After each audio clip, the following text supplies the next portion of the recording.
Hey there guys, this is Amy from Garden Up. Today I thought I'd do a quick little training on how to use one of my favorite tools. This is an expandable rake. I love this tool for so many reasons. It fits in all kinds of tight spaces.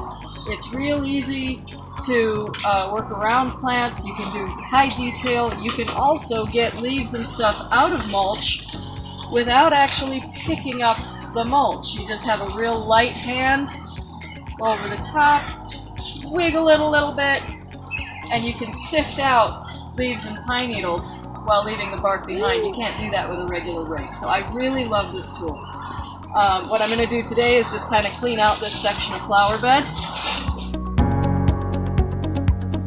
And it also fluffs up the mulch so it looks real fresh and nice. I'm going to uncover my rows. Here in the Northwest, most of us cover our roses with pine needles in the winter to keep them nice and warm and toasty. This is my first visit to this flower bed this season. We also put a layer of compost on the rows, which I'm going to leave for a couple more weeks until we know all danger of killing frosts has passed.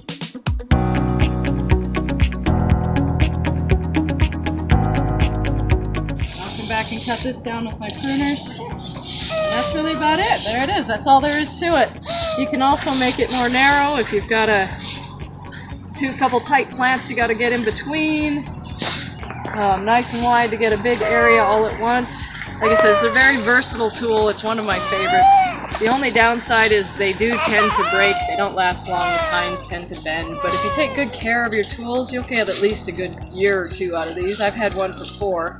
Really good quality. You can also get ones with telescoping handles if you've got a small car. But yeah, really great little tool. I highly recommend these.